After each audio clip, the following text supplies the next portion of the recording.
Our crew are really excited about this one. The Powerful Owl project has found that the one reason we don't have more powerful owls through Melbourne is because there's not enough hollows, not enough breeding sites. So when we saw this, we jumped at the opportunity to try and save this trunk, save this hollow for that exact purpose. To be honest, we'd rather save a tree than take it down. But if it's hanging over someone's roof and it's falling apart at a rate that we can't control, then our last option is habitat. Hi, I'm Andrew McKernan from Melbourne Tree Care. So the client called us in initially to assess this tree.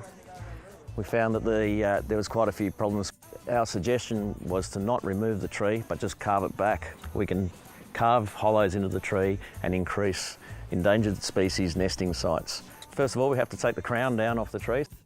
To rig this tree down safely, we've got rigging equipment, a friction device on the base of the tree over there. You see the rope going through that drum. John's very slowly lowering that, and the friction around that drum gives him complete control over the tree. Then when we go to carve the hollows, what we've got to do is take the faceplate off. Then Lockie will get in there with a specially designed chainsaw and bar. He'll carve out the centre of the tree, completely clean out a box inside the trunk of the tree.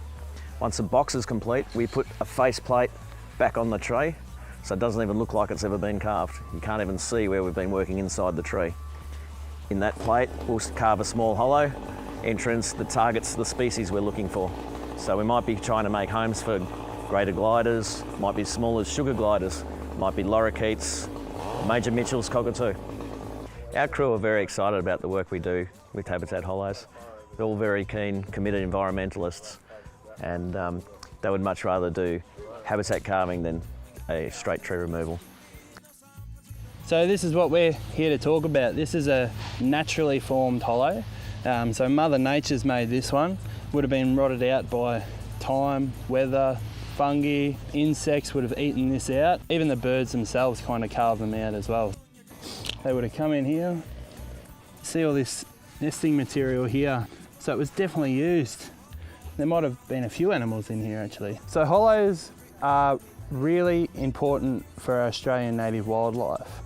Animals like the powerful owl that we're carving for today, it relies on hollows. So they can come into the suburbs, but they can't stay because there's like a housing crisis in the suburbs for wildlife. So if we get more hollows in our landscape, we can get more animals like powerful owls and yellow-tailed black cockatoos and hanging around in the suburbs. We just have to give them some habitat and some homes.